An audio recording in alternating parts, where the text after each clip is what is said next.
नमः शिवाय। हर हर महादेव। आज पौष माह की अमावस्या तिथि और शुक्रवार है। सभी श्रोताओं को अमावस्या तिथि की हार्दिक शुभकामनाएं। और कल से पौष माह के शुक्ल पक्ष का शुभारंभ हो जाएगा। शुभारंभ करते हैं आज की कथा का। हमेशा की तरह सबसे पहले गणेश जी भगवान की कहानी। बोलो गणेश गजानन की जय हो। पौराणिक कथाओं के अनुसार एक गांव में एक बुढ़िया रहती थी। उस बुढ़िया के पति की मृत्यु हो चुकी थी। वह अपने बेटे और बहू के साथ रहती थी। उसकी बहू मंद बुद्धि की थी, जो अपनी भूख बर्दाश्त नहीं कर पाती थी और हमेशा कुछ न कुछ खाती ही रहती थी। उसका ध्यान स्नान और पूजा पाठ में बिल्कुल भी नहीं था। वह सुबह उठकर सबसे पहले खाना खाती और उसके बाद ही घर के कोई दूसरे काम किया करती थी। तो उसकी सास यह देखकर बहुत ही दुखी रहती थी। उसने अपने बहू को कई तरह से समझाने की कोशिश की कि बेटा, सुबह पहले उठकर स्नान करो, उसके बाद पूजा पाठ करो, फिर उसके बाद ही कुछ खाना पीना चाहिए। लेकिन वो अपनी सास की एक भी नहीं मानती। कहती कि मुझे तो बहुत भूख लगती है, अगर मैं थोड़ी देर ही कुछ ना खाऊं तो मेरे प्राण निकल जाएंगे। तो एक दिन उसकी सास को अपने घर पर पूजा करवानी थी। तो वह मन में यह सोचकर परेशान हो रही थी कि उसकी बहू तो पूजा पाठ तक भूखी नहीं रहेगी, तो पूजा पाठ सुचारू रूप से संपन्न नहीं होगी, क्योंकि वो तो सुबह उठते ही सबसे पहले खाने के लिए दौड़ेगी और अगर मैं पूजा के लिए कुछ बनाऊंगी तो ज़रूर वो जूठा कर देगी। तो अपनी बहू को पूजा के लिए बनाए गए पकवान से दूर रखने के लिए उस बुढ़िया ने एक तरीका निकाला। पूजा वाला दिन आया तो सुबह उसने एक मटका लिया, उसके नीचे एक छोटा सा छेद कर दिया और फिर उसी मटके को अपनी बहू को देकर कहने लगी कि बहू, आज हमारे घर में पूजा है, इसीलिए खाना खाने से पहले एक मटका पानी ले आओ और आते ही भोजन कर लेना।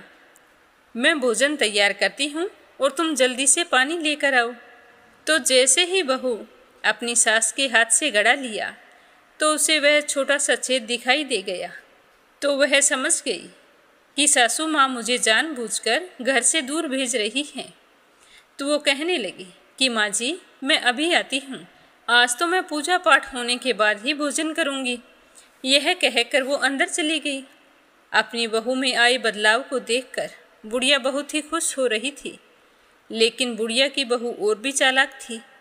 वह अंदर जाकर अपनी साड़ी में आटा बांधकर घड़ा लेकर पनघट पर चली गई। पनघट पर पहुंचकर उसने आटा निकाला और कुएं के पानी से आटा गूंथकर छोटी छोटी रोटियां बना ली और फिर सोचने लगी कि मैं इन रोटियों को सेकूं कहाँ। इधर उधर देखने लगी। तभी शमशान घाट में चिता जलाई जा रही थी। तो बहू ने सोचा कि यह ठीक है, मैं उस चिता पर जाकर ये रोटियां सेक लाऊंगी। तो सारे लोग वहाँ से चले गए। तो वह उस चिता के पास गई और वहाँ जाकर रोटियां सेक ली, पर उसकी रोटी सूखी थी। वो सोचने लगी कि बिना घी के सूखी रोटी कैसे खाऊं, साथ में और कुछ तो है नहीं, पानी के साथ मुझे अच्छी नहीं लगेगी। तो वह पास ही में गणेश जी के मंदिर गई, जहाँ गणेश जी को किसी ने चोला चढ़ाया था। तो उसने देखा कि गणेश जी की तोंद पर खूब सारा घी लगा है। तो उसने झट से अपनी रोटियों को उठाया और गणेश जी के तोंद पर लगे हुए घी से सभी रोटियों को चुपड़ लिया और फिर गणेश जी को भोग लगाकर रोटियां खाने लगी। सारी रोटी खाकर थोड़ा सा आटा बचाया था, वो उस मटके के छेद में लगाया, जिससे वह छेद बंद हो गया। फिर उसने मटके में पानी भरा और घर आ गई। लेकिन गणेश जी उस बहू की इस हरकत से गुस्सा हो गए और गुस्से में उन्होंने अपनी नाक पर अंगुली चढ़ा ली। अब जब गांव वाले गणेश मंदिर आए तो वो देखने लगे कि गणेश जी के नाक पर अंगुली है। तो वो सोचने लगे कि यह कैसे हुआ है। सारे तरह तरह से पूजा पाठ करने लगे, लेकिन गणेश जी अपनी अंगुली वापस नहीं उतार रहे थे। यह बात पूरे नगर में फैल गई। फैलते फैलते राजा तक पहुंच गई। तो राजा ने बड़े बड़े पंडितों और ज्योतिषियों को बुलवाया, हवन करवाया, गणेश जी को तरह तरह के भोग लगाए, दूर्वा अर्पित की, मोदक के लड्डू चढ़ाए, हाथ जोड़कर प्रार्थना की, लेकिन गणेश जी तो नहीं माने और उन्होंने अपने नाक से अंगुली नहीं हटाई। अब सारे लोग चिंतित थे, सोचने लगे कि गणेश जी इस तरह क्रोधित बैठे हैं, कहीं कोई अनर्थ ना हो जाए।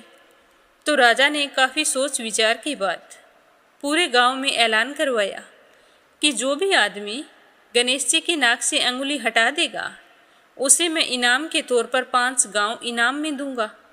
तो यह सुनकर गांव के सभी लोग गणेश जी को मनाने में लग गए, लेकिन गणेश जी तो नहीं माने, वैसे ही अंगुली चढ़ाई बैठे थे। तो सारे थक हार कर बैठ गए। तो यह देखने के लिए वहाँ पर बुढ़िया और उसकी बहू भी गए हुए थे। तो बुढ़िया की बहू कहने लगी कि राजन, मैं गणेश जी के नाक से अंगुली हटा सकती हूँ, अगर आपकी आज्ञा हो तो मैं यह कार्य कर सकती हूँ। तो अपनी बहू की बात सुनकर उसकी सास हंसने लगी और कहने लगी कि जब बड़े बड़े विद्वान भी कुछ नहीं कर पाए तो तुम कैसे गणेश जी को मनाएगी? तुम्हें तो खाना खाने के अलावा कुछ आता ही नहीं है। तो उसकी बहू कहने लगी कि माँ जी, जब तुम्हारी बहू छेद वाले घड़े में पानी ला सकती है तो गणेश जी के नाक पर से अंगुली भी हटा सकती है, आप मेरा यकीन मानिए। तभी वहाँ पर बैठे बड़े बुजुर्ग कहने लगे कि जब सबको मौका मिला है तो एक मौका तो बहू को भी मिलना चाहिए, क्या पता ये सच कह रही हूँ। तो सारे लोग मान गए। तो बहू कहने लगी कि मेरी एक शर्त है कि मेरे घर से लेकर मंदिर तक पर्दा बांधा जाए। तो राजा ने उसके घर से लेकर मंदिर तक आदेश देकर पर्दा बंधवा दिया। अब बहू पहले अपने घर गई और फिर वहाँ से कपड़े धोने वाला धोवना लेकर मंदिर चली गई। सारे लोग पर्दे के आसपास बैठे थे और बहू धोवना लेकर सीधे गणेश मंदिर गई और जाकर कहने लगी कि गणेश जी भगवान, मैंने आपके तोंद से जरा सा घी क्या ले लिया, आपने तो अपने नाक पर अंगुली चढ़ा ली। तो घी लेकर चूरमा बनाया, चूरमा बनाकर सबसे पहले भोग तो तुम ही को लगाया, फिर भी तुम नाराज होकर बैठ गए। क्या सीधे घी से तुम्हारा पेट भर जाता? मुझे कोई पूजा पाठ स्तुति नहीं आती है। अब आप अपनी नाक पर से अंगुली हटा लो, नहीं तो मेरे पास धोवना है, अगर धोवने की एक लगाई तो आपके टुकड़े टुकड़े हो जाएंगे। तो नादान बहू की बात सुनकर गणेश जी को मन ही मन हंसी आने लगी और उनका क्रोध दूर हो गया। वो सोचने लगे कि यह तो पूरी पागल है, अगर सच में मुझे धोवने की मार दी तो नाक पर से अंगुली क्या, मैं तो यहाँ से हट ही जाऊँगा। तो गणेश जी ने बिना सोचे समझे तुरंत ही अपने नाक पर से अंगुली हटा ली। तो अंगुली हटाते ही बहू ने हाथ जोड़कर गणेश जी को प्रणाम किया और कहा कि हे गणेश जी महाराज, मैंने आज तक कोई पूजा पाठ नहीं की है, पर आज से मैं ये प्रण लेती हूँ कि आज के बाद स्नान करके सबसे पहले आपकी पूजा किया करूँगी। यह कहकर गणेश जी भगवान के सामने माथा टेका और फिर बाहर आ गई और हाथ जोड़कर कहने लगी कि राजन, गणेश जी ने अपने नाक पर से अंगुली हटा ली है। तो यह सुनकर राजा और गांव के सारे लोग हैरान हो गए और बहू की जय जयकार करने लगे। तो राजा ने अपने ऐलान के मुताबिक बहू को 5 गांव इनाम में दिए। तो उस बहू की बूढ़ी सास भी यह देखकर बहुत ही खुश हुई और अपनी बहू को हृदय से लगाकर कहने लगी कि बेटा, मैं तो तुझे पागल समझ रही थी, पर तूने तो सच में चमत्कार कर दिखाया। तो वो कहने लगी कि माँ जी, इन सब के पीछे हमारे घर पर जो आपने पूजा करवाई थी उसी का फल है। अगर आप पूजा ना करवाती और मैं पानी लेने के लिए कुएं पर ना जाती तो यह सब कुछ कभी नहीं होता। इस तरह बातें करते हुए दोनों सास बहू खुशी खुशी अपने घर चली गई और फिर उसके बाद सास बहू दोनों रोजाना गणेश जी भगवान की पूजा करने लगी। हे गणेश जी भगवान, जैसे आपने बुढ़िया की बहू का मान रखा और उसका कहना मानकर अपनी नाक पर से अंगुली हटा ली, उसी तरह सबकी सुनना और सबकी मनोकामना पूर्ण करना। प्रेम भाव से कहिए गणेश जी महाराज की जय हो। बोलो महालक्ष्मी जी की जय हो। भारतवर्ष के सौराष्ट्र देश के द्वापर युग की यह कहानी है। किसी नगर में भद्रसर्वा नाम के एक राजा रहा करते थे। वो बहुत ही पराक्रमी राजा थे। उन्हें 4 वेद, 6 शास्त्र और 18 पुराणों का ज्ञान था। उनकी रानी का नाम था सूरज चंद्रिका। रानी दिखने में बहुत ही सुंदर और सुलक्षणा थी। इन सब के साथ साथ वह पतिव्रता भी थी। उन दोनों को 7 पुत्र हुए और उनके बाद उन्हें एक कन्या का वरदान मिला हुआ था। तो वरदान के अनुसार रानी ने एक सुंदर कन्या को जन्म दिया। उस कन्या का नाम राजा और रानी ने बड़े प्रेम से श्यामबाला रखा। तो एक बार देवी महालक्ष्मी जी ने सोचा कि राजा के राज में खूब धन संपदा है, मैं वहीं जाकर निवास करती हूँ ताकि राजा की संपत्ति दुगनी हो जाए, जिसके कारण राजा प्रजा को और भी अधिक सुख दे पाएंगे। आम आदमी के घर जाऊंगी तो वह तो अपने ही घर में खर्च करेगा और राजा का तो पूरी प्रजा का ख्याल रखना होता है, इसीलिए मैं राजा के यहाँ जाकर निवास करूंगी। तो ऐसा सोचकर लक्ष्मी माता ने एक बूढ़ी ब्राह्मण स्त्री का रूप धारण किया। हाथ में लाठी लेकर राजा के द्वार तक पहुंच गई।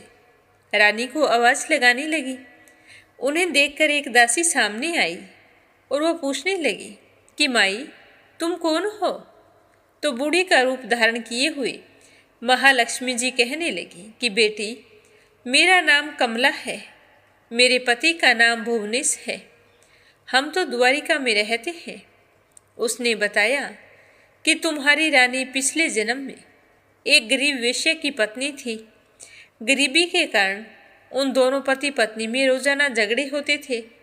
उसका पति उसे रोजाना पीटता था, जिससे परेशान होकर वह अपने पति को छोड़कर जंगल में चली गई थी और खाली पेट भटकने लगी।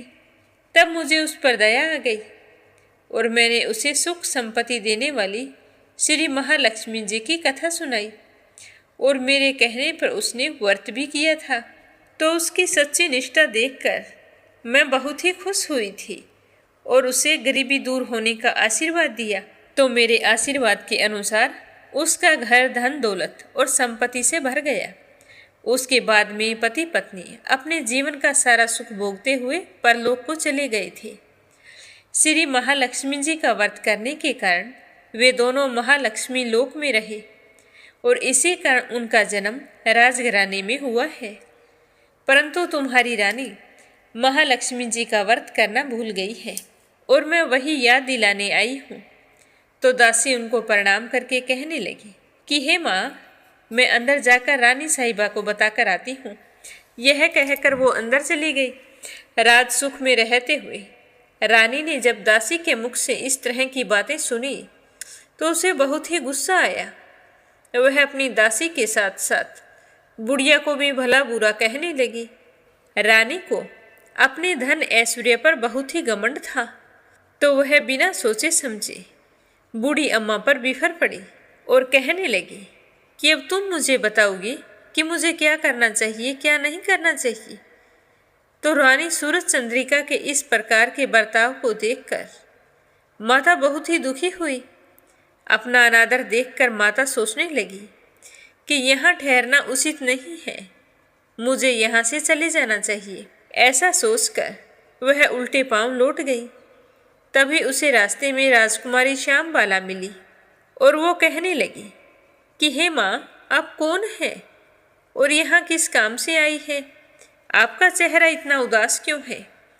तो श्यामबाला की बात सुनकर लक्ष्मी माता ने सारी बात उसे कह सुनाई। तो राजकुमारी ने अपनी माँ की तरफ से माफ़ी मांगी और फिर कहने लगी कि हे माँ, आप मुझे बताओ मुझे क्या करना है। तो लक्ष्मी माता ने कहा कि बेटी, कल अगन माह का पहला गुरुवार है। यह कहकर माँ महालक्ष्मी जी ने श्यामबाला को व्रत की सारी विधि बता दी। तो राजकुमारी ने कहा कि हे माँ, आप चिंता मत करो, आपने जैसा कहा है मैं बिल्कुल वैसे ही व्रत रखूंगी। तो राजकुमारी ने पूरी श्रद्धापूर्वक व्रत रखा। तो व्रत के प्रभाव से उसका विवाह राजा सिद्धेश्वर के पुत्र मालाधार के साथ हो गया और वह बड़े सुख से अपने ससुराल में रहने लगी। और इधर रानी पर लक्ष्मी जी का कोप हुआ, जिसके कारण राजा भद्र सर्वा का सारा राजपाट समाप्त हो गया, सारा धन नष्ट हो गया। उसकी आर्थिक स्थिति इतनी खराब हो गई कि अब उन्हें 2 वक्त का अनाज भी नहीं मिलता था। एक दिन रानी सूर्यचंद्रिका ने राजा से आग्रह किया कि हे राजन, हमारा दामाद बड़ा धनवान और ऐश्वर्यशाली है, क्यों न हम उसके पास जाकर रहें, अपनी स्थिति से अवगत कराएं, वह हमारी मदद अवश्य करेंगे। तो राजा बदर सर्वा को रानी सूरजचंद्रिका की बात सही लगी और वो तुरंत ही दामाद के पास चल पड़े। जैसे ही वो अपने जवाई के राज्य में पहुंचे तो वहाँ नगर के बाहर एक तालाब था। तो वो तालाब के किनारे कुछ देर विश्राम करने के लिए ठहर गए। तो उस तालाब पर पानी लेने वाले आ जा रहे थे। तो दासियों ने राजा को देखकर पूछा कि आप कौन हैं और इस तरह से उदास क्यों बैठे हैं। तो राजा ने बताया कि मैं तुम्हारी रानी श्यामबाला का पिता हूँ। तो यह सुनकर वे सारी दौड़कर रानी के पास आई और कहने लगी कि रानी साहिबा, आपके पिता आए हैं। वो बड़े ही उदास दिखाई दे रहे हैं और बहुत पुराने से कपड़े पहन रखे हैं। तो श्यामबाला सुनकर बहुत ही खुश हुई और भागकर अपने पिता के पास गई। बड़े आदर सत्कार से अपने घर लेकर आई, खान पान करवाया। फिर पूछने लगी कि पिताजी, घर पर माँ ठीक है क्या। तो उसके पिता ने अपनी पुत्री से कहा कि बेटी, तुम्हारे आने के बाद में हमारा सारा धन नष्ट हो गया है और अब तो 2 वक्त का अनाज भी नहीं मिलता है। मुझे तुम्हारी माँ ने ही यहीं पर भेजा है। इस तरह कहते हुए श्यामबाला के पिता की आंखों में आंसू आ गए। तो वो कहने लगी कि पिताजी, आप चिंता मत करो, सब कुछ ठीक हो जाएगा। फिर एक दिन रुकने के बाद जब उसके पिता वहाँ से लौटने लगे तो उनकी बेटी श्यामबाला ने उन्हें सोने की मुहरों से भरा हुआ गड़ा दिया। तो राजा भदर सर्वा कहने लगे कि बेटी, क्या करूं, हालात ही इतने बदतर हो गए हैं कि मुझे बेटी के घर से यह सब कुछ लेकर जाना पड़ रहा है। यह कहकर वो गड़ा लेकर अपने राज्य लौट आई।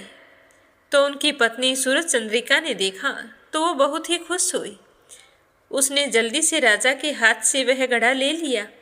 खोल कर देखा तो उसमें मुहरों की जगह कोयले रखे हुए थे और यह सब महालक्ष्मी जी के कोप के कारण हुआ था। तो यह देखकर रानी को बहुत ही गुस्सा आया और दुख भी हुआ। फिर जब कुछ दिन बीत गए तो वह अपनी पुत्री से मिलने के लिए गई। वह अगन मास का अंतिम गुरुवार था। श्यामबाला ने श्री महालक्ष्मी जी का व्रत रखा था। जब उसकी माँ श्यामबाला के यहाँ पहुँची तो श्यामबाला अपनी माँ को देखकर बहुत ही खुश हुई, खूब आदर सत्कार किया और फिर माँ से कहा कि हे माँ, तुम आज व्रत रख लो। तो उसकी माँ कहने लगी कि बेटी, मैं तो कितने दिनों से भूखी आई हूँ और आज तुम्हारे पास आई हूँ तो तुम कह रही हो कि व्रत रख लो। तो श्यामबाला कहने लगी कि कुछ नहीं माँ, आज की तो बात है। तो ऐसा कहकर उसने अपनी माँ से महालक्ष्मी जी का व्रत करवाया। दोनों ने पूरे विधि विधान से पूजा की और उसके बाद सूरजचंद्रिका अपनी पुत्री के यहाँ से लौट आई। तो आते ही उसने देखा कि माता रानी के आशीर्वाद से राजपाट, धन दौलत और ऐश्वर्य सब कुछ पहले की तरह हो गया था। लेकिन उसे यह पता नहीं था कि यह सब कुछ उनकी बेटी श्यामबाला के कारण ही हुआ है। धन पाकर तो वो खुश थी, लेकिन श्यामबाला के प्रति उसके मन में खटास थी। कुछ दिनों के बाद में उनकी बेटी श्यामबाला अपने मायके माता पिता से मिलने के लिए आई। तो पुत्री को देखकर उसका पिता तो बहुत ही खुश हुआ, लेकिन रानी सूरजचंद्रिका को पुरानी बातें याद आ गई कि कैसे उसने घड़े में कोयले डालकर दिए थे। तो वह अपनी बेटी को देखकर खुश नहीं हुई। उसने उसका कोई आदर सत्कार नहीं किया। तो वह सोचती रही कि माँ मेरे साथ ऐसा व्यवहार क्यों कर रही है। तो वह अपने पिताजी से पूछती है कि पिताजी, माँ मुझसे नाराज है। नाराज होने का क्या कारण है? अगर आप इसके बारे में जानते हो तो मुझे बताओ।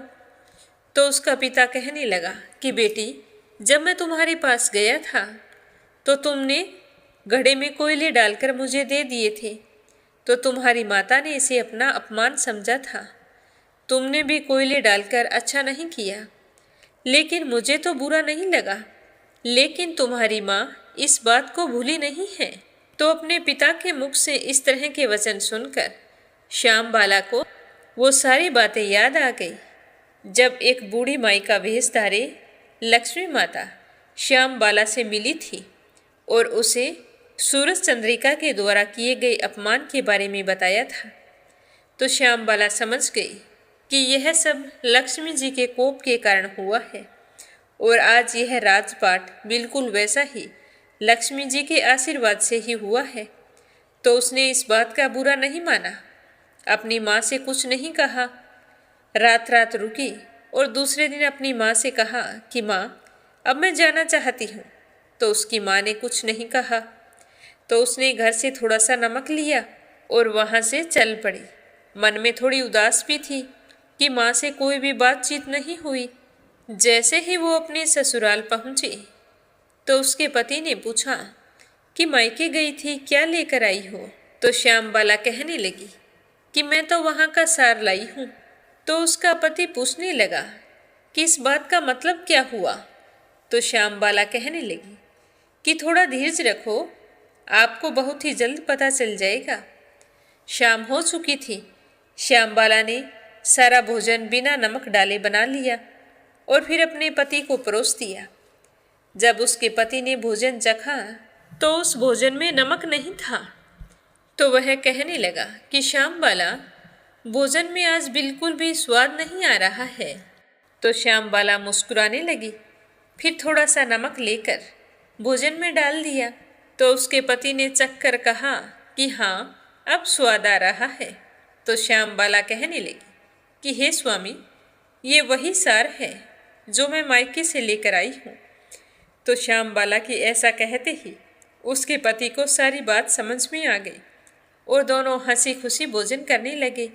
माँ लक्ष्मी जी के आशीर्वाद से उनके घर में खूब धन वैभव हो गया और वे पुत्रवान हो गए। अपने जीवन के समस्त सुखों का भोग करते रहे।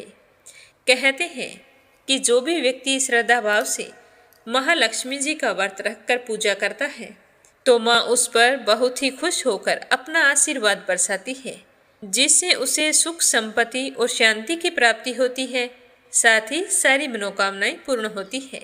लेकिन इस व्रत का नियम यह है कि सब कुछ प्राप्त हो जाए तो महालक्ष्मी जी की पूजा और व्रत भूलना नहीं चाहिए। मार्गशीर्ष माह के हर गुरुवार को व्रत अवश्य करना चाहिए, जिससे महालक्ष्मी जी की कृपा अपने भक्तों पर हमेशा बनी रहे। बोलो माँ महालक्ष्मी जी की जय हो। एक समय की बात है, एक गांव में एक साहूकार रहता था। उसके एक बेटी और 7 बेटे थे। साहूकार के 7 बेटों का विवाह हो चुका था, जबकि बेटी अविवाहित थी। इस बात से साहूकार और उसकी पत्नी बहुत ही परेशान रहते थे। उनके घर एक जोगी भिक्षा मांगने आया करता था। जब भी साहूकार की पत्नी और साहूकार की बहुएं उसे भिक्षा देने के लिए जाती तो वह उन्हें अखंड सौभाग्य का आशीर्वाद देता। और जब साहूकार की बेटी भिक्षा देने जाती तो जोगी बाबा भिक्षा लेने से इनकार कर देता और कहता कि तेरे भाग्य में तो दुहाग लिखा है। तो जोगी बाबा की इस तरह की बात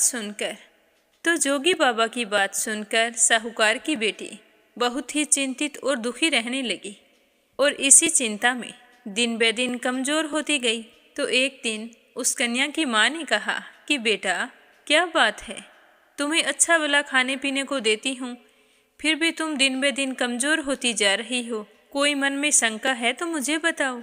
तो अपनी माँ के पूछने पर वह कन्या रोने लगी और कहने लगी कि माँ, हमारे घर जो जोगी बाबा भिक्षा लेने के लिए आते हैं, उन्हें अगर तुम भिक्षा डालो या भाभी भिक्षा डालें तो उन्हें तो वह अखंड सौभाग्य का आशीर्वाद देता है, परंतु वो मुझसे तो भिक्षा ही नहीं लेता और कहता है कि तेरे भाग्य में तो दुहाग लिखा है।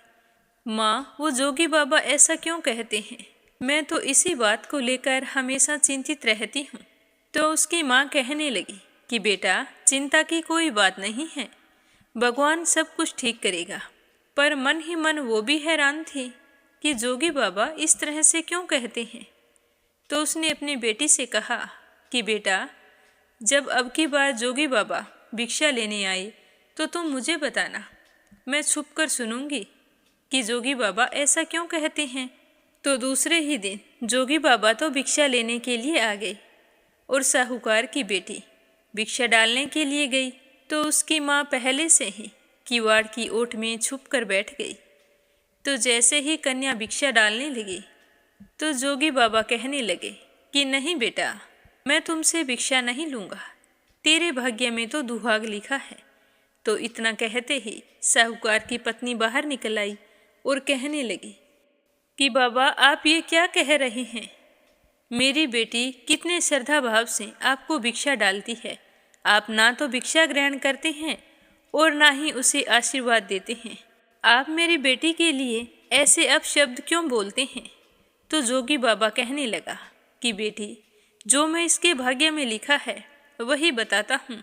तो साहूकारनी कहने लगी कि बाबा, इसके भाग्य में लिखा है वो हमें बताओ, इस मासूम बच्चे का क्या दोष है जो आप रोज़ाना इस तरह से कहते हो? आपको पता है ये इस बात को सुनकर कितनी परेशान रहती है। अगर आप मेरी बेटी के दुखों का कारण जानते हो तो आप इसका निवारण भी अवश्य ही जानते होंगे।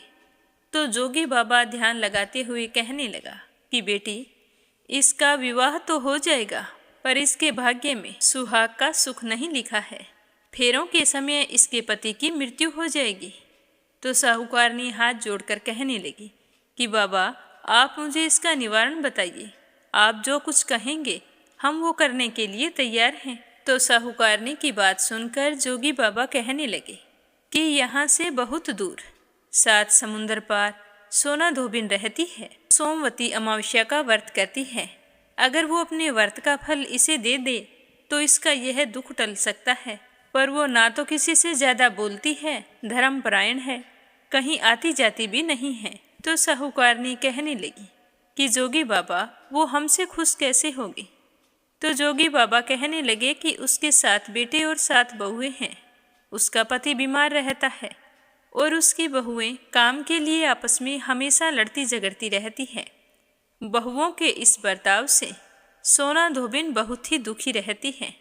अगर तुम्हारी बेटी वहाँ जाकर उनकी सेवा करे और सोना धोबिन को किसी तरह खुश कर ले और उसका आशीर्वाद इसे मिल जाए तो इसका जीवन संवर सकता है। तो यह सुनकर साहूकारनी बहुत खुश हुई और साधु बाबा को भिक्षा डालकर उन्हें प्रणाम किया और फिर अपने पति साहूकार के पास गई और सारी बात बताई। तो यह सब सुनकर, तो अपनी बेटी के बारे में सुनकर साहूकार को बहुत ही दुख हुआ। पर जोगी बाबा के बताए उपाय के अनुसार उसे थोड़ी राहत भी मिली और अपनी पत्नी से कहने लगा कि जैसा जोगी बाबा कह कर गए हैं वैसा ही करो। तो दूसरे ही दिन माँ बेटी सोमा धोबिन को ढूंढने के लिए चल पड़ी। जब वो चलते चलते थक गई तो एक पीपल के पेड़ के नीचे बैठकर विश्राम करने लगी। तभी माँ बेटी ने देखा कि एक सांप आया है और वो पीपल के पेड़ के ऊपर चढ़ रहा है। उस पेड़ के ऊपर गरुड़ का घोंसला था, उसके अंदर छोटे छोटे बच्चे थे। तो वो माँ बेटी सोचने लगी कि अगर यह सांप ऊपर गया तो जरूर उन बच्चों को खा जाएगा। तो उसकी माँ ने उस सांप को मार दिया। इतने में गरुड़ पक्षी का जोड़ा वहाँ पर आया और खून बिखरा हुआ देखकर सोचने लगा कि जरूर इस माँ बेटी ने हमारे बच्चों को मार दिया है। तो वो गुस्से में आकर उन दोनों पर चोंचों से प्रहार करने लगा। तो वो कहने लगी कि हमने तो तुम्हारे बच्चों को बचाया है, तेरा गुनाहगार तो मरा पड़ा है। यह कहकर उन्होंने मरे हुए सांप की ओर इशारा किया।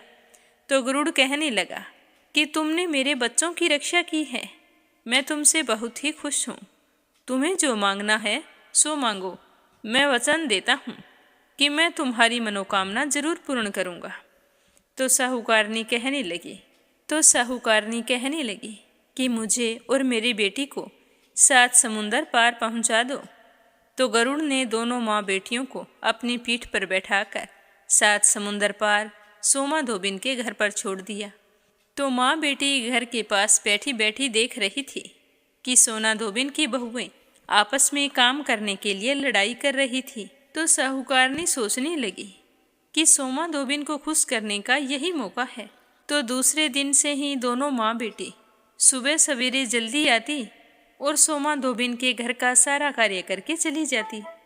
तो बहुओं ने ज़्यादा ध्यान नहीं दिया कि काम कौन करती है, लेकिन सोमा धोबिन ने सोचा कि इन दिनों में घर का लड़ाई झगड़ा बंद है और काम भी समय पर हो जाता है, तो मुझे देखना चाहिए कि कौन सी बहू ज़्यादा काम करती है।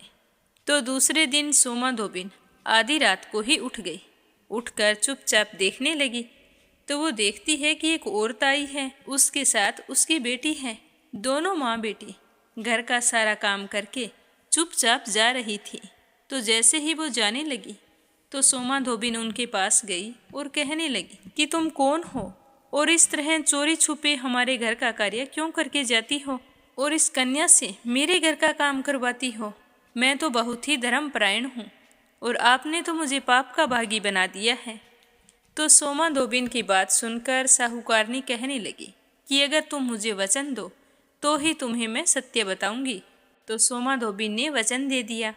तो साहूकारनी ने जोगी वाली सारी बात सोमा धोबिन को बता दी। तो साहूकारनी की बात सुनकर सोमा धोबिन कहने लगी कि मेरे कोई बेटी नहीं है और आज से ये मेरी बेटी है, मैं इसके सुहाग की रक्षा अवश्य करूंगी। यह कहकर सोमा धोबिन ने अपने मांग का सिंदूर उसकी मांग में लगा दिया और कहा कि घर जाओ और विवाह की तैयारियां करो। जब इसका विवाह तय हो जाए तो मुझे समाचार भिजवा देना, मैं आ जाऊंगी। तो इस तरह का आशीर्वाद पाकर माँ बेटी बहुत ही खुश हुई और खुशी खुशी अपने घर आ गई। घर आकर साहूकार को सारी बात बताई तो साहूकार भी बहुत ही खुश हुआ और अपनी बेटी के लिए अच्छे वर की तलाश करने लगा। कुछ महीनों बाद एक अच्छे घर में अपनी बेटी का रिश्ता तय कर दिया। फिर शुभ मुहूर्त में विवाह करना भी निश्चित किया और सोमा धोबिन को समाचार भिजवा दिया। जिस दिन साहूकार की बेटी का विवाह होने वाला था तो उस दिन सोमा धोबिन वहाँ पर आ गई। जैसे ही दूल्हा दुल्हन फेरे में बैठे तो सोना धोबिन दूल्हे के पास मिट्टी की हांडी लेकर बैठ गई। साथ में एक कपड़ा, कटोरी में दूध और कच्चा सूत लेकर वहाँ पर बैठी थी। दुल्हन के 2 फेरे हुए, इतने में वहाँ पर एक काला नाग आया और जैसे ही वो दूल्हे को डसने को तैयार हुआ तो सोना धोबिन ने उसके आगे दूध रख दिया। वह सांप दूध पीने लगा तो सोमा धोबिन ने उसका सर पकड़कर उसे हांडी में डालकर हांडी पर कपड़ा रखकर कच्चे सूत से उसे बांध दिया। तो यह सब जब दूल्हे ने देखा तो उसके तो डर के मारे ही जान निकल गई। तभी सांप के पीछे लहराती हुई नागिन आई और वह सोना धोबिन से कहने लगी कि मेरे पति को आज़ाद करो। तो सोमा धोबिन ने कहा कि पहले तुम मेरी बेटी के सुहाग को लौटाओ, अगर तुम उसे जीवित कर दोगे तो मैं तुम्हारे पति को आज़ाद कर दूंगी। तो नागिन कहने लगी कि तुम अपनी छोटी अंगुली चीर कर दूल्हे पर छींटे देकर अपनी सोमवती अमावस्या के व्रत का पुण्य फल उसे दे दो, तो व्रत के प्रभाव से यह पुनर्जीवित हो जाएगा। तो सोना धोबिन ने वैसा ही किया। छींटा देकर कहने लगी कि आज तक जितनी भी मैंने सोमवती अमावस्या के व्रत किए हैं उनका पुण्य फल मेरी बेटी के सुहाग को मिले और इसके बाद जो मैं अमावस्या के व्रत करूं उनका पुण्य फल मेरे पति को मिले। सोमा धोबिन के ऐसा कहते ही कन्या का पति जीवित हो गया। तो यह देखकर साहूकार और साहूकारनी बहुत ही खुश हुए और सोमा धोबिन का धन्यवाद करने लगे और कहने लगे कि हम तुम्हें क्या दें, तुम्हें नहीं पता तुमने हमारे ऊपर कितना बड़ा उपकार किया है। तो सोमा धोबिन कहने लगी कि मुझे कुछ नहीं चाहिए, बस एक मिट्टी की हांडी दे दो और मैं भोजन अपने घर पर जाकर ही करूँगी। यह कहकर वहाँ से वो मिट्टी की हांडी लेकर रवाना हो गई। तो रास्ते में सोमवती अमावस्या आ गई तो उसने हांडी के 108 टुकड़े किए और पीपल के नीचे रख दिए। 13 टुकड़े एक जगह रखे। वह पीपल की परिक्रमा करके उन टुकड़ों को पीपल के नीचे गाड़ दिए और फिर घर चली गई। घर जाकर देखा तो उसका पति तो मृत पड़ा था। तो उसने अपने पति पर सुहाग का छींटा दिया और भगवान से कहा कि अगर मैंने पुण्य का काम किया है तो आप मेरे सुहाग की रक्षा करें। तो भगवान के चमत्कार से उसका पति फिर से जीवित हो गया। तो थोड़ी ही देर बाद में उनके घर एक ब्राह्मण आया जो हमेशा ही अमावस्या के दिन दक्षिणा लेने के लिए आता था। तो वह सोमाधोबिन से कहने लगा कि मेरी दान दक्षिणा कहाँ पर है। तो ब्राह्मण की बात सुनकर सोमाधोबिन ने कहा कि अब की बार मेरी अमावस्या का व्रत तो रास्ते में ही आया था, इसीलिए मैं ज़्यादा कुछ नहीं कर पाई। जो कुछ भी किया था वो पीपल के नीचे गाड़ आई। तो ब्राह्मण देखने के लिए उसी पीपल के पेड़ के नीचे चला गया। वहाँ पर जगह खोदी तो देखा कि 108 एक जगह और 13 सोने के टुकड़े एक जगह पर रखे थे। तो ब्राह्मण ने उन सभी टुकड़ों को इकट्ठा किया और सोमाधोबिन के घर आ गया और कहने लगा कि आपने इतना दान धर्म किया और कह रही हो कि मैंने कुछ नहीं किया। तो सोमाधोबिन कहने लगी कि मैंने तो कुछ नहीं किया, जो कुछ तुम्हें मिला है वह तो तुम्हारे भाग्य का है, तुम ले जाओ। तो ब्राह्मण कहने लगा कि मेरा तो चौथा हिस्सा है, बाकी 3 हिस्से आपके हैं, जो आपकी इच्छा हो उन्हीं को देना। यह कहकर उन सोने के टुकड़ों के 3 हिस्से सोमाधोबिन को देकर ब्राह्मण चला गया और जाकर पूरे नगर में ढिंडोरा पिटवाया कि सारे नगरवासी सोमवती अमावस्या का व्रत करें और अमावस्या का पुण्य प्रभाव भी बताने लगा। तो ब्राह्मण से अमावस्या व्रत के चमत्कार सुनकर नगर के सारे लोग सोमवती अमावस्या के व्रत करने लगे, जिससे सारे सुखी और संपन्न हो गए।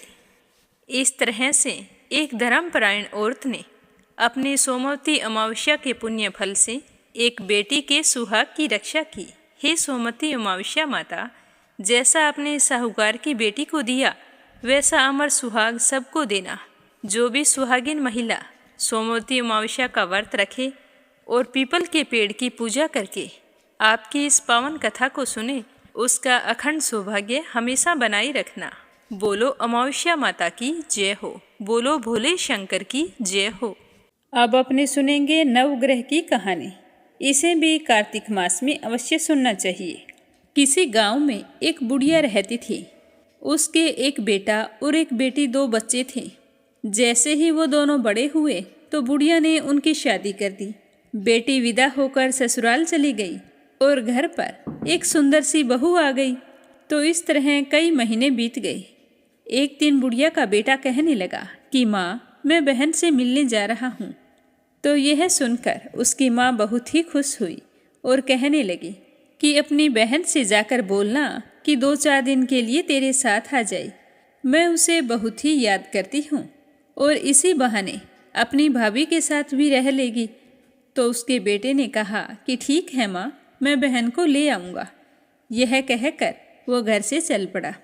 चलते चलते रास्ते में जंगल पड़ता था। तो जंगल के रास्ते में एक काला सांप बैठा था। जैसे ही बुढ़िया के बेटे को उसने देखा तो वह डसने के लिए तैयार हो गया। तो उस सांप पर नज़र पड़ते ही बुढ़िया के बेटे ने हाथ जोड़कर कहा कि हे सर्प देवता, तुम मुझे क्यों डसना चाहते हो। तो सर्प ने कहा कि तुझे नवग्रह की दशा लगी है, तो इसीलिए मैं तुझे डसूंगा तो जरूर। तो बुढ़िया का बेटा कहने लगा कि सर्प देवता, मैं मेरी माँ का इकलौता बेटा हूँ और मेरी बहन का इकलौता भाई हूँ। मेरे घर पर मेरी नवी नवेली दुल्हन है।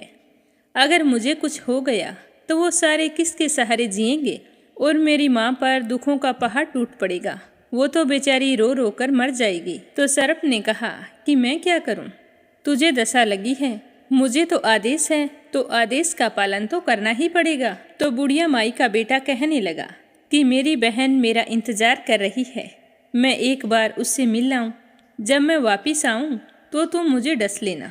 तो उसकी बात सुनकर सर्प देवता कहने लगे कि मुझे क्या पता तू रास्ते से आएगा या दूसरे रास्ते से घर चला जाएगा। तो बुढ़िया का बेटा कहने लगा कि अगर तुम्हें मुझ पर विश्वास नहीं है तो तुम मेरे थैले में बैठ जाओ। यह कहकर उसने अपना थैला सांप के आगे रख दिया। तो सांप उसके अंदर बैठ गया। तो उसने उसके ऊपर फूल और पत्ते रख दिए और थैला लेकर वहाँ से चल पड़ा। जैसे ही वह अपनी बहन के घर पहुंचा तो उसकी बहन उस समय नवग्रह की कहानी सुन रही थी। तो अपने भाई को देखते ही उसकी बहन बहुत ही खुश हुई और कहने लगी कि भाई तू मेरे पास बैठ जा, मैं कहानी कह रही हूँ वो तू सुन ले, फिर दोनों भाई बहन बातें करेंगे। तो बहन ने कहानी कहनी शुरू की। जीव की, जानवर की, हाथी की, घोड़े की, भाई बहन की, घर के धनी की, लड़की के जमाई की, देवरानी जेठानी की, सास ससुर की, संग सहेलियों की, सबके नवग्रह शांत हो जाओ। ग्रह चले 8 पग, बंदा चले 4 पग, सांप बिच्छू भंवरे सब आग में जल जाएं। कहानी कहकर बहन खड़ी हो गई और अपने भाई के हाल चाल पूछे और कहा कि भाई तू इस थैले में क्या लेकर आया है। तो उसका भाई बोला कि थैले में तो मैं कुछ नहीं लाया। इतने में उसकी बहन ने थैला उठाकर खोल लिया। खोल कर देखा तो उसके अंदर जो फूल और पत्ते रखे थे उनके तो केले, सेब और संतरे बन गए, और जो सांप रखा था वह हार बन गया। तो उसने केले और संतरे बच्चों को दे दिए और हार खुद पहन लिया। हार पहनकर घर से बाहर आई तो भाई बोला कि बहन तू तो बहुत गरीब थी, फिर यह हार कहाँ से लेकर आई है। तो उसकी बहन कहने लगी कि भैया मैं तो गरीब थी पर मेरा भाई गरीब नहीं है, ये हार तो तुम ही लेकर आए थे, मैंने तो थैले में से निकाल कर पहना है। तो यह सुनकर उसके भाई को बहुत ही आश्चर्य हुआ। उसने कहा कि थैले में तो मैं अपनी मौत का सामान लाया था, ये हार तो मैं नहीं लेकर आया था। तो यह सुनकर उसकी बहन कहने लगी कि भैया तुम ऐसी कैसी बातें कर रहे हो। तो उसका भाई बोला कि बहन मैं तो थैले के अंदर सांप रख कर लाया था, और तेरी कहानी कहने से मुझे लगता है कि यह सांप हीरों की हार में बदल गया। यह सब कुछ तेरे भाग्य से हुआ है। तो बहन ने भाई से कहा कि तेरी नवग्रह की दशा चल रही है, इसीलिए तुम घर जाकर माँ को कहना, तुम्हें और भाभी को नवग्रह की कथा सुना देगी। तुम दोनों श्रद्धा भाव से सुनना, जिससे तुम्हारे नवग्रह शांत हो जाएंगे, फिर कोई अनहोनी का भय नहीं रहेगा। तो वह अपनी बहन के घर जब तक रहा रोजाना नवग्रह की कथा सुनता। जब वह वापिस चलने लगा तो अपनी बहन से कहा कि बहन तुम्हें माँ ने याद किया है, तुम मेरे साथ नहीं चलोगी। तो वो कहने लगी कि भैया मैं बाद में आऊँगी, मैंने नवग्रह की कथा सुनने का नियम लिया है, माँ को कहना मेरा नियम पूरा होते ही मैं आपसे मिलने के लिए ज़रूर आऊँगी। तो उसका भाई वहाँ से चल पड़ा और घर आ गया। घर आते ही उसकी माँ ने कहा कि बेटा तुम अपनी बहन को नहीं लाया। तो उसने सारी बात अपनी माँ को बताई। तो सांप वाली बात सुनकर उसकी माँ बहुत ही घबरा गई और कहने लगी कि बेटा अगर तुम्हें कुछ हो जाता तो मैं क्या करती, और तुम्हारी पत्नी का क्या हाल होता। तो उसका बेटा कहने लगा कि माँ अब डरने की कोई बात नहीं है, बहन ने मुझे नवग्रह की कथा सुनाई है और साथ में ये भी कहा है कि आप मुझे और आपकी बहू दोनों को रोजाना नवग्रह की कथा सुनाओ, जिससे हम पर आने वाली हर बुरी बला टल जाएगी। तो उसकी माँ ने अपनी बहू को आवाज़ लगाई कि बेटा तू चावल और चीनी के दाने लेकर आ और 1 लोटा पानी ले आना। तो बुढ़िया की बहू कहे अनुसार सामान लेकर आ गई और फिर बूढ़ी माई कहानी कहने लगी। कहानी कही जीव की, जानवर की, हाथी की, घोड़े की, कुत्ते की, बिल्ली की, देवरानी की, जेठानी की, सास ससुर की, घर के धनी की, बहन की, भाई की, सबके नवग्रह शांत हो जाए। ग्रह चले 8 पग, बंदा चले 4 पग, सांप बिच्छू भंवरे सब आग में जल जाएं।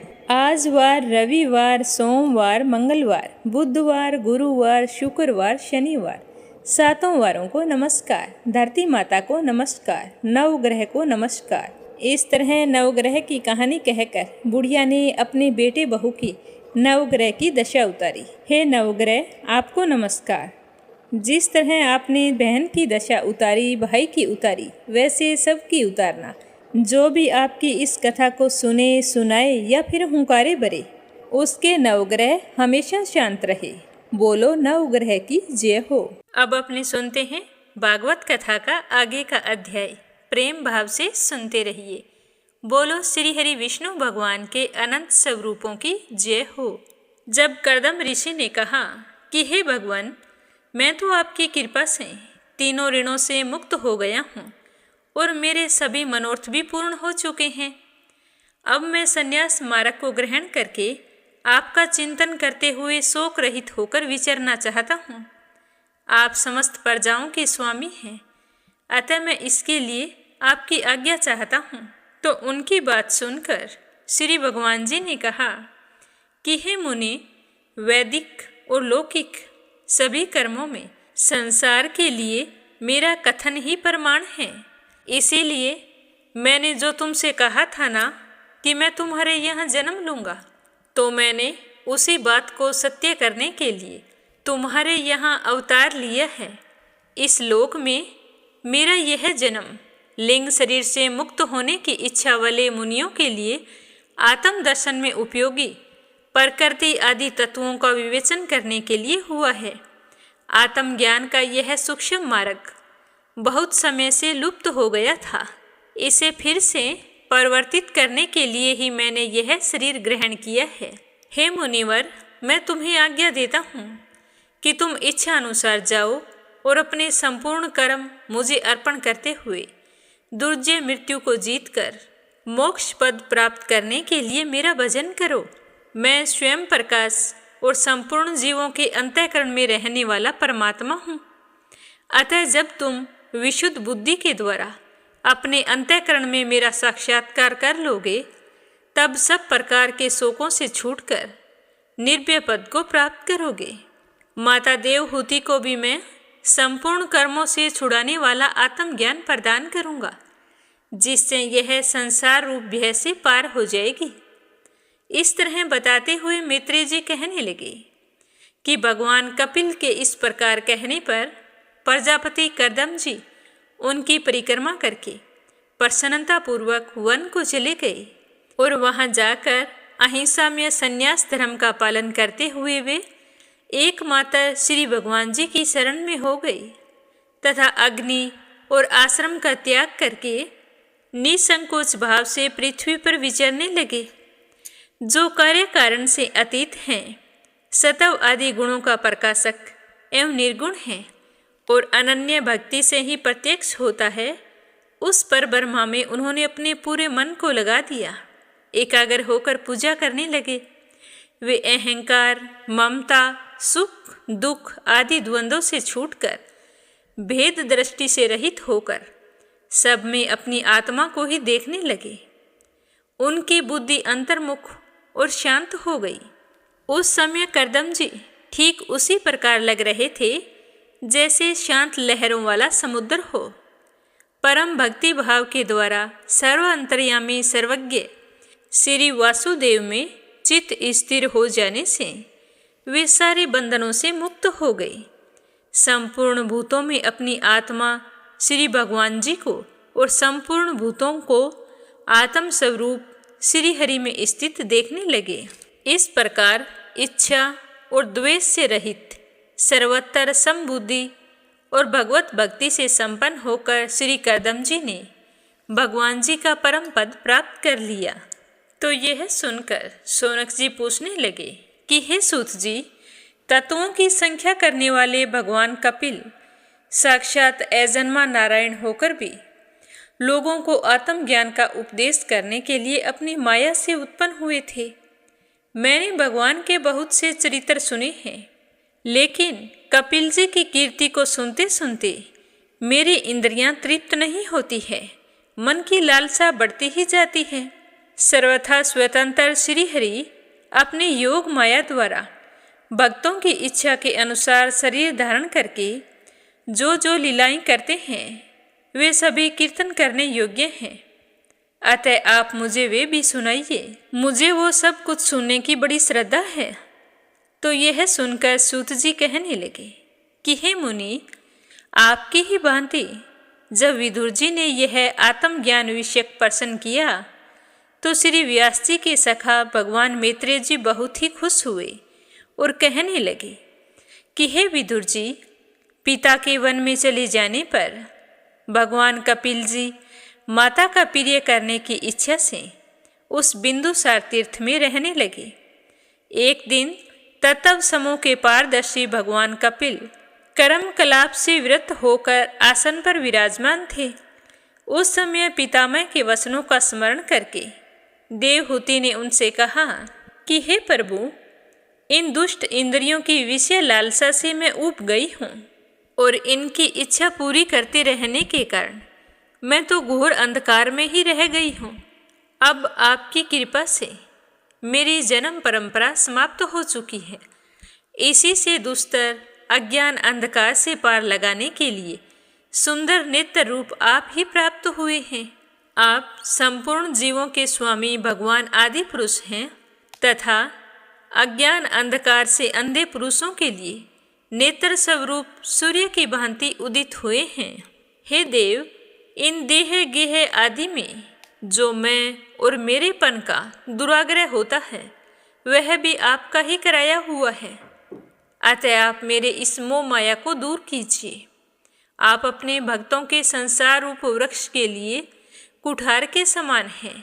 मैं प्रकृति और पुरुष का ज्ञान प्राप्त करने की इच्छा से आपके शरणागत वत्सल की शरण में आई हूँ। आप भागवत धर्म जानने में सबसे श्रेष्ठ हैं। मैं आपको बारंबार प्रणाम करती हूँ। इस तरह बताते हुए मैत्रेय जी कहने लगे कि माता देवहूति ने अपनी जो अभिलाषा प्रकट की वह परम पवित्र और लोगों का मोक्ष मार्ग में अनुराग उत्पन्न करने वाली थी। तो उसे सुनकर कपिल जी मन ही मन प्रशंसा करने लगे और फिर मंद मंद मुस्कुराते हुए इस प्रकार कहने लगे कि हे माता, यह मेरा निश्चय है कि अध्यात्म योग ही मनुष्यों के लिए आत्यंतिक कल्याण का मुख्य साधन है, जहाँ दुख और सुख की सर्वथा निवृत्ति हो जाती है। सब अंगों से संपन्न उस योग का मैंने पहले नारद आदि ऋषियों के सामने उसकी सुनने की इच्छा होने पर वर्णन किया था, वही अब मैं आपको सुनाता हूँ। आप ध्यानपूर्वक सुनना। इस जीव के बंधन और मोक्ष का कारण मन को माना गया है। विषयों में आसक्त होने पर वह बंधन का हेतु होता है और परमात्मा में अनुरक्त होने पर वही मोक्ष का कारण बन जाता है। जिस समय यह मन मैं और मेरेपन के कारण होने वाले काम, लोभ आदि विकारों से मुक्त एवं शुद्ध हो जाता है, उस समय वह सुख दुख से छूटकर सम अवस्था में आ जाता है। तब जीव अपने ज्ञान, वैराग्य और भक्ति से युक्त हृदय से आत्मा को प्रकृति से परे एकमात्र अद्वितीय भेद रहित स्वयं प्रकाश, सूक्ष्म, अखंड और उदासीन देखता है तथा प्रकृति को शक्तिहीन अनुभव करता है। योगियों के लिए भगवत प्राप्ति के निमित्त सर्व आत्मा श्री हरि के प्रति की हुई भक्ति के समान और कोई दूसरा मंगलमय मार्ग है ही नहीं। विवेकी जन संग या आसक्ति को ही आत्मा का अच्छेद बंधन मानते हैं, किंतु वही संग या आसक्ति जब संत महापुरुषों के प्रति हो जाती है तो मोक्ष का खुला द्वार बन जाती है। जो लोग सहनशील, दयालु, समस्त देहधारियों के प्रति अकारण किसी के प्रति दुश्मन का भाव ना रखने वाले, शांत, सरल स्वभाव और सत्पुरुषों का सम्मान करने वाले होते हैं, जो मुझ में अनन्य भाव से सदृढ़ प्रेम करते हैं, मेरे लिए संपूर्ण कर्म तथा अपने सगे संबंधियों को भी त्याग देते हैं और मेरे परायण रहकर मेरी पवित्र कथाओं को सुनते हैं, कीर्तन करते हैं और हर पल मुझ में ही चित्त लगाए रहते हैं। उन भक्तों को संसार के तरह तरह के ताप कोई कष्ट नहीं पहुंचा पाते।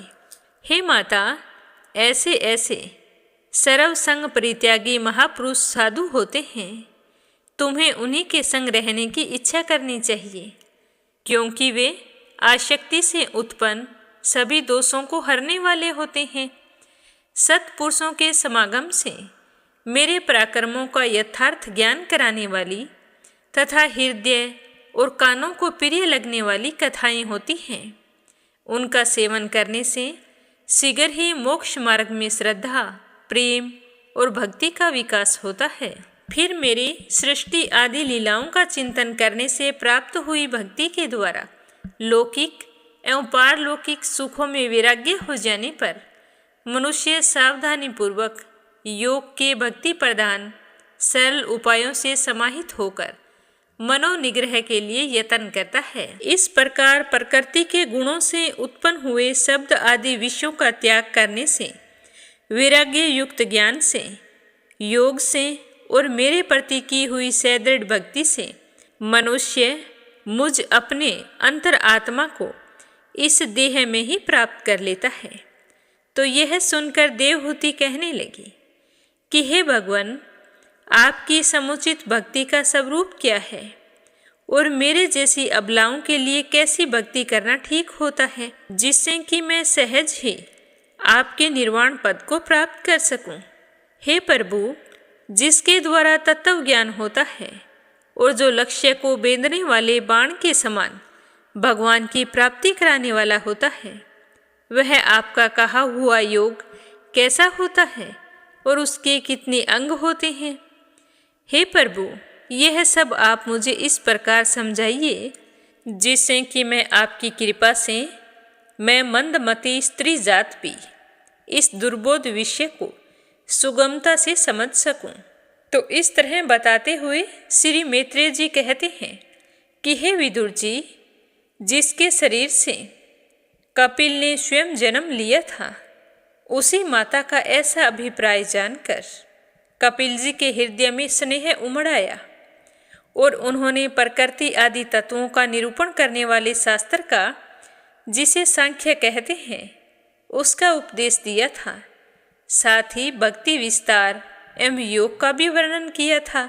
अब मैं तुम्हें बताता हूँ कि माता देवहूति के पूछने पर भगवान कपिल ने क्या कहा था।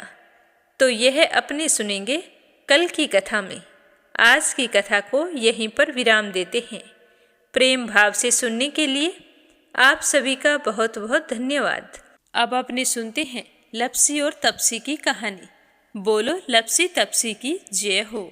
बहुत पुराने समय की बात है। एक गांव में एक ब्राह्मण परिवार रहा करता था। उसमें पति पत्नी के अलावा उनके 2 बच्चे थे। एक बेटा था, एक बेटी थी। ब्राह्मण दंपति बहुत ही सरल स्वभाव के थे। समय मिलने पर प्रभु का स्मरण किया करते थे। उनकी बेटी बहुत ही संस्कारी और सुशील थी, लेकिन उनका बेटा आवारा किस्म का था। वह कोई काम धाम नहीं करता और ना ही कभी अपने माँ बाप का कहना मानता था। समय के साथ दोनों बहन भाई बड़े हो गए। बहन की शादी कर दी गई, पर भाई का वही हाल था।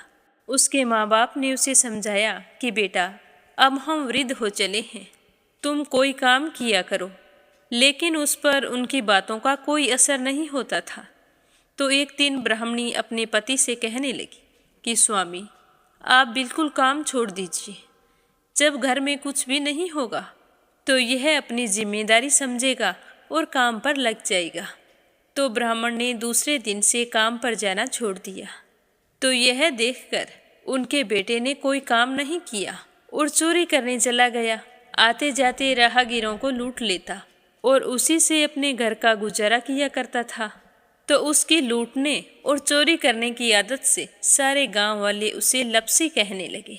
तो लप्सी की इस हरकत से उसके माँ बाप बहुत ही दुखी रहते थे, पर वह किसी की सुनने के लिए तैयार नहीं था। इसी तरह समय बीतता गया। एक दिन की बात है कि लप्सी एक पीपल के पेड़ पर बैठा था। तभी शिव पार्वती जा रहे थे। पार्वती माता गहनों से लदी हुई थी। तो लप्सी उन्हें देखकर सोचने लगा कि सूरत के कितने गहने हैं, आज ये सारे के सारे लूट लूँगा तो मुझे कई महीनों तक चोरी नहीं करनी पड़ेगी। तो वह लूटने के इरादे से पीपल की ओट में होकर बैठ गया। जैसे ही शिव पार्वती वहाँ से जाने लगे तो लप्सी एकदम से शिव पार्वती के सामने आकर कहने लगा कि जल्दी से जितने सारे गहने पहन रखे हैं उतार दो। तो पार्वती माता कहने लगी कि तुम चोरी क्यों करती हो, तुम्हें पता है चोरी करना पाप है। तो लप्सी कहने लगा कि क्या करूं, घर पर मेरे माँ बाप हैं, मेरी एक भांजी है, उनके लिए दोनों समय भोजन की व्यवस्था कहाँ से करूं, मुझे कोई काम तो आता नहीं है। तो लप्सी की बात सुनकर पार्वती माता कहने लगी कि तुम जो चोरी करके पाप करते हो, इस पाप का भागी कौन बनेगा। तो लप्सी कहने लगा कि मेरे घर वाले सारे बनेंगे। तो पार्वती माता कहने लगी कि कोई नहीं बनेगा, पाप के भागी केवल तुम बनोगे। तो लप्सी कहने लगा कि मैं लूट खोस कर उन्हीं के लिए लेकर जाता हूँ, तो पाप के भागी तो उन्हें बनना ही पड़ेगा। तो लप्सी की बात सुनकर पार्वती माता ने हंसकर कहा कि हम यहीं पर बैठे हैं और तुम अपने घर जाओ, अपने घर वालों से पूछो कि कोई तुम्हारे पाप का भागी बनेगा क्या। तो यह सुनकर लप्सी भागा भागा अपने घर आया और अपनी माँ के पास गया और कहने लगा कि माँ, मैं चोरी करके लाता हूँ, राह चलते राहगीरों को लूटता हूँ, तुम्हारे लिए ही तो करता हूँ। तो तुम मुझे एक बात बताओ, चोरी करने से जो पाप लगता है तो आप मेरे पाप के भागी बनोगे। तो लप्सी की बात सुनकर उसकी माँ कहने लगी कि बेटा, मैंने तो तुमसे नहीं कहा कि तुम चोरी करके लाओ, तुम कमा कर लाओ, हमें तो 2 वक्त की रोटी चाहिए, मैं तो तुम्हारी पाप की भागी नहीं बनूंगी। तो माँ के मुंह से इस तरह की बात सुनकर लप्सी तो हैरान हो गया। फिर वह अपने पिताजी के पास गया और जाकर कहने लगा कि पिताजी, मैं जो कुछ भी लूट खोस के लाता हूँ वो आपके लिए ही तो लाता हूँ। देखो, मैंने लूट कर कितना धन इकट्ठा कर लिया है, कितने ऐशो आराम हैं तुम्हारे। अगर मैं चोरी नहीं करता तो क्या ये सब हमें मिलता। पिताजी, मैं तुमसे एक बात पूछता हूँ कि चोरी करने से पाप लगता है, तो उस पाप में आप मेरे भागीदार बनोगे क्या। तो लप्सी की बात सुनकर उसके पिताजी कहने लगे कि बेटा, मैंने नहीं कहा कि तुम चोरी करके लाओ, तुम कमा कर लाओ, मैं तुम्हारे पाप का भागी नहीं बनूंगा।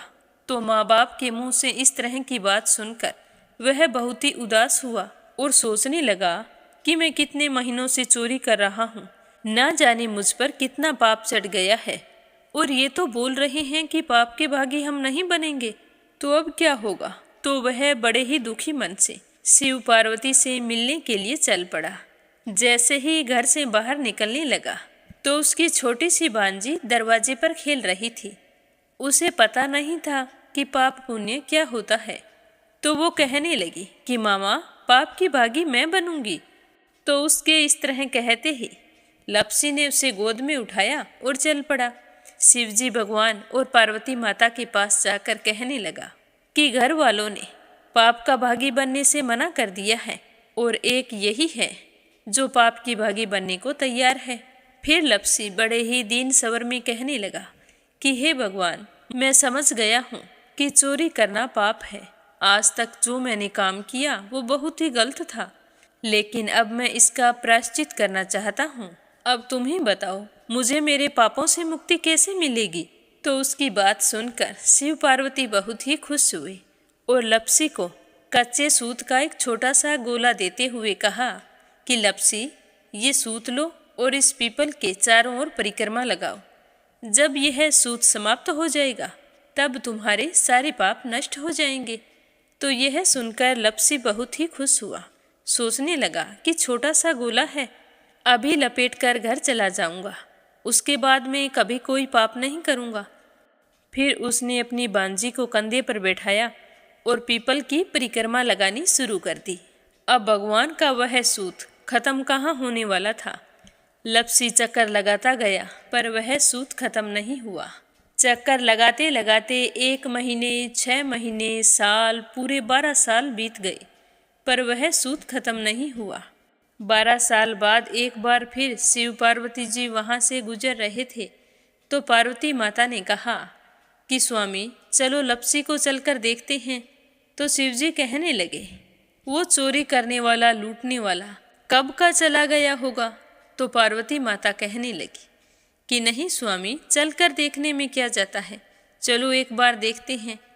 तो शिव पार्वती जी जैसे ही पीपल वृक्ष के पास आए तो देखा कि लप्सी तो अब भी चक्कर लगा रहा है। वहाँ चारों ओर गहरी खाई हो गई है और लप्सी की बड़ी बड़ी दाढ़ी, मूंछें, नाखून बढ़ गए हैं। तो यह देखकर पार्वती माता ने कहा कि देखो स्वामी, आप तो कह रहे थे कि वो कब का ही चला गया, देखो इसके मन में सच्ची भक्ति है। तो पार्वती की बात सुनकर शिवजी ने कहा कि चलो अभी देख लेता हूँ। तो यह कहकर शिवजी ने एक सोने का कड़ा लप्सी के आगे फेंक दिया। तो लप्सी ने झट से उसके ऊपर पैर कर लिया फिर अचानक से उसका ध्यान शिव पार्वती जी की ओर गया तो वो हाथ जोड़कर कहने लगा कि भगवान, अब तो मेरे पाप समाप्त हो गए होंगे, आप मुझे यहाँ से जाने की आज्ञा दीजिए। आपका यह सूत अभी तक खत्म नहीं हुआ है। तो शिव जी भगवान ने कहा कि तुम्हारे पाप कर्म भी अभी तक पूरे नहीं हुए हैं। तो शिव जी की बात सुनकर लप्सी कहने लगा कि भगवान, मुझे पूरे 12 वर्ष हो गए हैं आपकी भक्ति करते करते, और अब भी आप मुझ पर शक कर रहे हैं। तो शिव जी ने कहा कि अपना पैर उठाओ। तो जैसे ही लप्सी ने अपना पैर उठाया तो उसके पैर के नीचे सोने का कड़ा था। तो यह देखकर लप्सी शर्मिंदा हो गया और कहने लगा कि प्रभु, गलती हो गई, मुझे माफ़ करो, आगे से मैं ऐसी गलती कभी नहीं करूँगा। तो शिव जी कहने लगे कि नहीं लप्सी, तुम्हारा पाप ऐसे पूरा नहीं हो सकता। अब तुम्हें 12 वर्ष तक और इसी तरह परिक्रमा करनी होगी, उसी के बाद तुम्हारे पाप समाप्त होंगे। यह कहकर शिव पार्वती वहाँ से चले गए और वह फिर से पीपल के पेड़ की परिक्रमा करता रहा। करते करते 12 साल बीत गए। 12 साल बाद में शिव पार्वती जी वहाँ पर आए तो उन्होंने देखा कि आज भी वो वहीं पर चक्कर लगा रहा है। तो शिव जी ने फिर उसके सामने सोने की अंगूठी फेंकी, पर उसने कोई ध्यान नहीं दिया। तो शिव जी भगवान प्रसन्न होकर कहने लगे कि हे लप्सी, आज से तुम मेरी तपस्या करके तपसी बन गए हो। मैं तुम्हें वरदान देता हूँ कि तुम अपने जीवन में सारे सुखों को प्राप्त करेगा, और तूने 24 बरस तक मेरी भक्ति की है, इसका फल भी तुझे अवश्य मिलेगा। जो भी औरत गाय और कुत्ते की रोटी नहीं बनाएगी, उसका पुण्य फल तुम्हें मिलेगा। आंगन लीप कर दहलीज नहीं लीपेगी तो उसका पुण्य फल भी तुझे ही मिलेगा। अगर हमारे घर की बहन बेटी को हम सूट, तीवल या साड़ी भेंट स्वरूप देते हैं तो साथ में मोली का धागा और कुछ रुपए नहीं देंगे तो उसका पुण्य फल भी तुम्हें ही मिलेगा। अगर कोई दिए से दिया जलाएगा तो उसका पुण्य फल भी तुम्हें ही मिलेगा। अगर व्रत और पूजा पाठ में सारी कहानी सुन ले और तुम्हारी कहानी ना सुने तो उसका पुण्य फल भी तुम्हें ही मिलेगा। कहा जाता है कि तभी से सुबह पहली रोटी गाय की और सुबह की अंतिम रोटी छोटी बनाई जाती है, और शाम को अंतिम रोटी बड़ी बनाई जाती है जो कुत्ते की होती है, और दिए से दिया भी नहीं जलाया जाता। और घर की बहन बेटियों को सूट और तीवल के साथ भेंट स्वरूप कुछ रुपए भी जरूर दिए जाते हैं। और उसी दिन से हर व्रत कथा के बाद में लप्सी तपसी की कहानी जरूर सुनी जाती है, और कथा समाप्त होने पर कहा जाता है कि लप्सी का फल लप्सी को मिले, तपसी का फल तपसी को मिले। हमारी पूजा पाठ का, हमारे व्रत का और हमारी कहानी का पुण्य फल हमें मिले। बोलो लप्सी तपसी की जय हो। तो ये थी लप्सी और तपसी की कहानी। लप्सी तपसी 2 भाई नहीं थे। लप्सी और तपसी एक ही आदमी का नाम था। लूट कर लाता था, इसीलिए उसे लप्सी के नाम से पुकारते थे, और फिर भगवान की तपस्या करने के कारण उसे तपसी के नाम से जाना जाने लगा। बोलो लप्सी तपसी की जय हो। अब अपने सुनेंगे कथा सुनने वाले प्यारे श्रोताओं के नाम।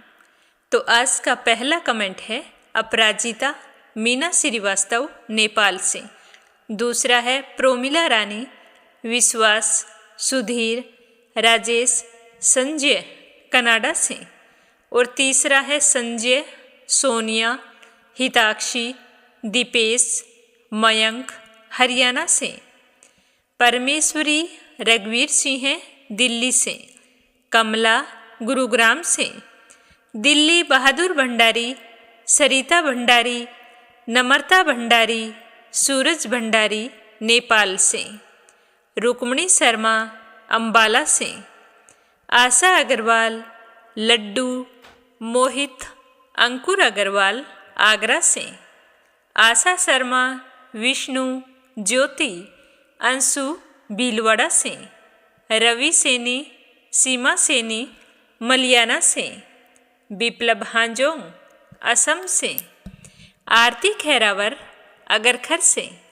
इंदिरा तिवारी, शांति प्रसाद तिवारी, शुभांकित, दीपांकित, सुरभि, जया तिवारी, वैभवी, ऐश्वर्या तिवारी, उत्तराखंड से, राधा रोहिला दिल्ली से, सरला रानी करणपुर से, संजना राजपूत अहमदाबाद से, चंद्रमणि मनिका, डॉक्टर रुक्मणी देवी, कैला देवी, हंसराज जी, पवन कुमार जी, संजीव कुमार जी, रंजन, मान्या, याम्या दिल्ली से, श्यामवती, सुषमा, विष्णु, कार्तिक, पूर्वी, रुपेश, गोरी हरियाणा से, लक्ष्मी, सुमित्रा, शिवराज हीरो, सोवा शर्मा पोखरा से, सुनीता पवार, कृषु पवार मध्य प्रदेश से, श्रीमती यशोदा उड़ीसा से, सीमा जोशी, रवि कुमार जोशी दिल्ली से, यूएन तिवारी, इंदिरा तिवारी लखनऊ से, गोपाल प्रसाद अग्रवाल, श्री रमेश चंद्र अग्रवाल, श्री कृष्ण मुरारी अग्रवाल, श्रीमती फूल देवी अग्रवाल, श्रीमान बनवारी लाल जी अग्रवाल हाथरस से, उषा शर्मा राजस्थान से, सविता शामली से, मंजुला कपूर पंजाब से, बीनू मेहरा दिल्ली से, मोनिका नागर तिगांव से, गीता गोस्वामी, सुनीता गोस्वामी, पीहू गोस्वामी मेरठ से, निर्मला सिसोदिया दिल्ली से, श्वेता, रितेश, स्वीटी, रितु, प्रिंस, लक्ष्मी गुरुचरण साहू उड़ीसा से, मीनू वालिया दिल्ली से, नर बहादुर पाल, भागीरथी पाल नेपाल से, शीला सिन्हा, मीरा श्रीवास्तव, ममता श्रीवास्तव, माला छम्मा जौनपुर से, नीमा मठपाल रामनगर से, शशि पांडे, रौनक पांडे नाला सुपारा से, वंदना वर्मा इंदौर से, चंद्रकांता दिल्ली से, शोभा कुंवर पुरोहित अहमदाबाद से, के लक्ष्मण दास उमरकोट से, सुदेश शर्मा, बीके शर्मा लुधियाना से, सरोज अग्रवाल जबलपुर से, बीना, देविका, कनिका वाशने अलीगढ़ से, प्रेमवती नोएडा से, गीता गुप्ता रुड़की से, दीप, अंशी, संगीता अग्रवाल, कमला देवी अग्रवाल दुलिया महाराष्ट्र से, रजनी बड़ोला उत्तराखंड से, शिल्ता तिवारी कानपुर से, मंजू चौधरी भीलवाड़ा से, नंदा पांडुरंग पुजारी ब्रह्मपुरी महाराष्ट्र से, शांताबेन वाघेला गुजरात के मंडल से, योगेश्वरी भटनागर राजस्थान से, कमलेश भल्ला जम्मू से, मधु प्रजापति जबलपुर से, किरण पानीपत, सुधा धीमन देहरादून से, पूनम यादव करेली से, रेखा धर्मेंद्र शर्मा जयपुर से, ममता कुशवाहा, तनशिक कुशवाहा, अक्षय कुशवाहा, मीरा कुशवाहा, सुमन कुशवाहा, जयप्रभा कुशवाहा, अनाया कुशवाहा दिल्ली से, श्रीमती कमलेश जबलपुर से, स्मिता सीताराम गायकवाड़ महाराष्ट्र से, सुमन चांदोरा जोधपुर से, इंदिरा रावत, मोहित रावत पलवल से, विमला देवी, रागिनी परिहार पर्वतपुर से, विपिन भटनागर, दीपा भटनागर, माही भटनागर, पाखी भटनागर भिवानी से, रिधिमा, परमिला, सुरेश यादव धामतरी से, पूजा पाठक उत्तराखंड देहरादून कोशानी से, देवी सिंह, कार्तिक, पायल, सौम्या,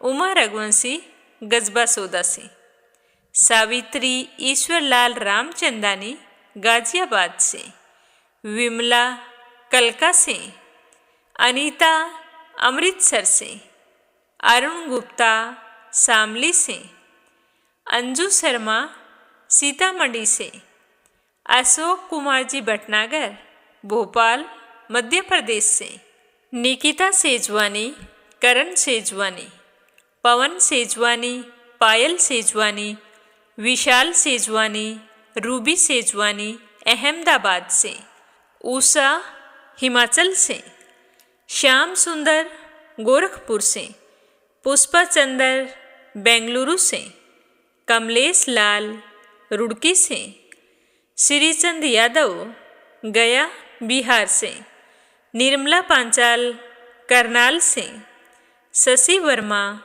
अंजलि वर्मा, करण वर्मा पंजाब से। आप सभी श्रोताओं का तहे दिल से धन्यवाद। आप अपना साथ और सहयोग हमेशा यूं ही बनाए रखना। श्री हरि के आशीर्वाद से आपके सारे मनोरथ सिद्ध हों। खूब तरक्की करें, खूब उन्नति करें। आप सभी के सुख सौभाग्य की कामना करते हुए ओम नमः शिवाय, हर हर महादेव।